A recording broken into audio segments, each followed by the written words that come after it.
पाकिस्तान तहरीक इंसाफ के चेयरमैन इमरान खान जब तक पूरी कौम से गैर मशरूत अब माफी नहीं मांग लेते उस वक्त तक हालात ठीक होने नहीं जा रहे। पाकिस्तान की मिसाल इस वक्त ऐसे ही है कि जिस तरह हमने अफ़गानुल मुस्लिमीन मिस्र के अंदर देखा कि क्या उनके साथ हुआ, और साथ साथ ये भी बताते चलें कि आर्मी एक पेज के ऊपर है और वो ये फैसला कर चुके हैं कि जिन्होंने पाकिस्तान आर्मी और फौजी तनसीबात को नुकसान पहुंचाया है उनके खिलाफ आर्मी एक्ट और ऑफिशियल सीक्रेट एक्ट के तहत कार्रवाई की जाएगी, और ख़ास तौर पर सोशल मीडिया को किसी भी सूरत इग्नोर नहीं किया जाएगा।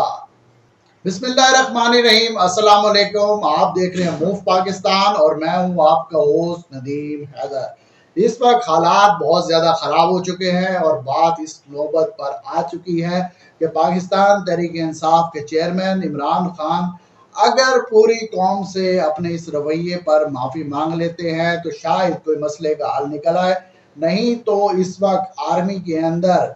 ना सिर्फ कट है बल्कि तमाम ऑफिसरान जो है लीडरशिप उनकी है एक पेज पर है, और ये फैसला किया जा चुका है कि ना सिर्फ आर्मी एक्ट के तहत क्या होगा कि जिन लोगों ने फौजी तनसीबात पर हमले किए, और उसके अंदर मैं यहाँ पर आपको ये भी बताता चलूँ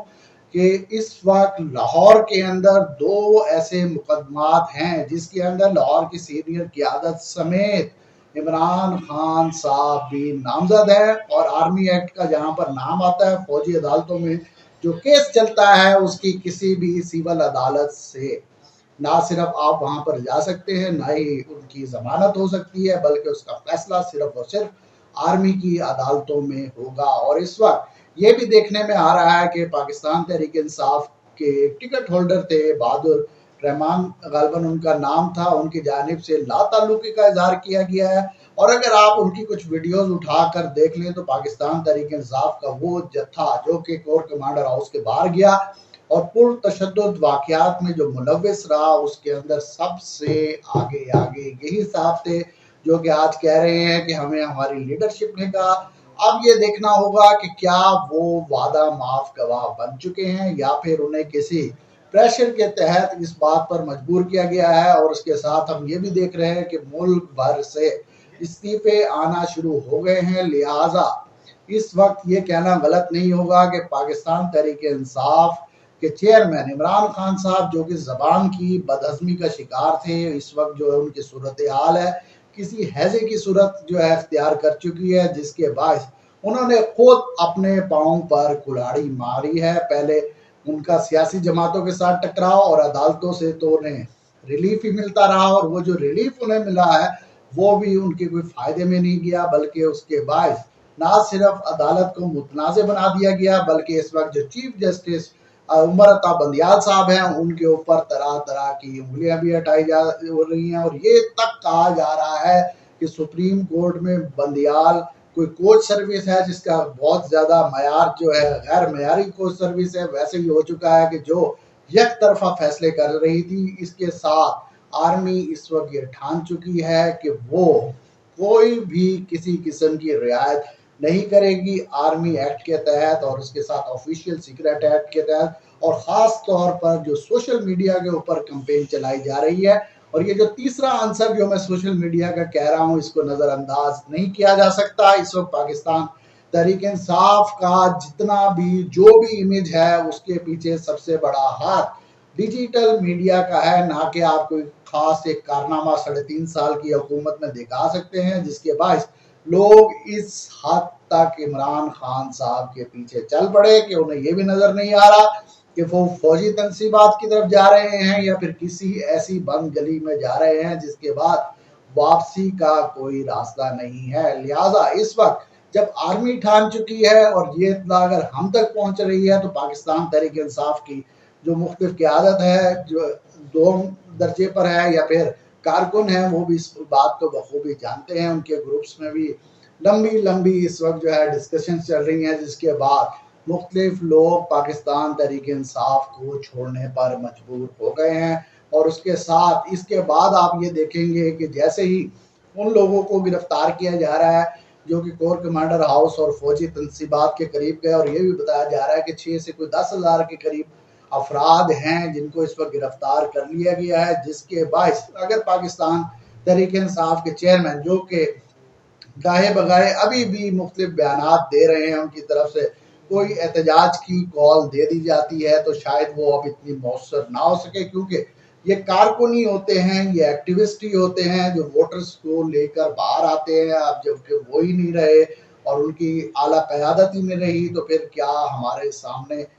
صورتحال بنے گی۔ لہٰذا اس وقت جو صورتحال ہے وہ بہت زیادہ گھمبیر ہے۔ اس کے ساتھ ہم یہ بھی دیکھ رہے ہیں کہ وہ لوگ جو کہ پاکستان تحریک انصاف میں پردیسی پنچھیوں کی طرح آئے تھے وہ اڑتے ہوئے نظر آ رہے ہیں۔ لہٰذا یہ کہنا غلط نہ ہوگا کہ آنے والے دنوں میں جو حالات ہیں مزید سنگینی کی طرف جا سکتے ہیں، اور خاص طور پر اس وقت جو ہماری پاک افواج ہے اور انتظامیہ ہیں وہ یہ بات ٹھان چکی ہے کہ پاکستان تحریک انصاف کا جو digital social media network ہے جو کہ بہت زیادہ اسٹرانگ ہے، جس کو مرکز سے صوبائی سطح پر اور صوبائی سطح کے بعد ضلعی اور تحصیل اور حتیٰ کہ یونین کونسل کی سطح پر بھی ان کے افراد موجود ہیں جو ایک پیغام کو ایک جگہ سے دوسری جگہ پہ اور مختلف اس کی شکلیں تبدیل کر کے پورے پاکستان میں پھیلاتے ہیں۔ ان کے خلاف آنے والے دنوں میں سخت کارروائی کی جائے گی، اور یہ بھی دیکھنے میں آ رہا ہے کہ اس وقت جو پی ڈی ایم حکومت ہے انہیں جو موقع ملا ہے، کیونکہ حالات اس حد تک خراب تھے کہ دونوں سیاسی جماعتیں جو تھی وہ نو ریٹرن پالیسی کے اوپر آ چکی تھی اور اس نہج پر پہنچ چکی تھی یا تو تم رہو گے یا پھر ہم رہو گے۔ اس کے بعد اب یہ دیکھنا ہوگا کہ آنے والے دنوں میں فوجی قیادت کی طرف سے کیا رویہ اپنایا جاتا ہے، اور اس وقت جو ہماری ریاست ہے اور حکومت ہے اس کی جانب سے کیا صورتحال بنتی ہے، کیونکہ ہم نے یہ ضرور دیکھا ہے کہ وہ تاریخ جو سپریم کورٹ کے جانب سے 15 مئی کی دی گئی تھی اس کے اوپر عمل درآمد نہیں ہو سکا۔ لہٰذا اب یہ دیکھنا ہوگا کہ آنے والے دنوں میں کیا صورتحال بنی ہے، اور آپ یہ بھی دیکھیں گے کہ اگر پاک فوج جو کہ ڈسپلن ادارہ ہے اس کے اندر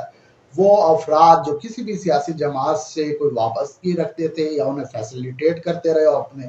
فرائض سے انہوں نے غفلت کا مظاہرہ کیا گیا، نہ صرف ان کے خلاف کارروائی کی جائے گی بلکہ جو کیسز اس وقت رجسٹرڈ کیے جا رہے ہیں اور جس طرح سے گرفتاریوں کا سلسلہ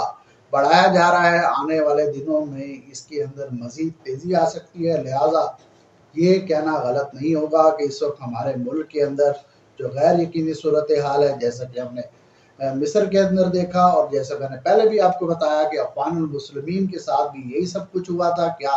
یہ سب کچھ پاکستان تحریک انصاف کے ساتھ تو ہونے نہیں جا رہا۔ اس صورتحال سے نکلنے کا صرف ایک ہی حل ہے کہ عمران خان صاحب نہ صرف پوری قوم سے معافی مانگے بلکہ جو الفاظ اور جو ان کا انداز گفتگو اور جو جارحانہ ان کا رویہ تھا اس کو تبدیل کریں، تو اس صورت میں تو شاید یہ بلا ٹل جائے، نہیں تو یہ ہمیں ٹلتی ہوئی نظر نہیں آ رہی۔ اس کے ساتھ ہی مجھے اجازت دیجیے، اللہ نے کے بعد۔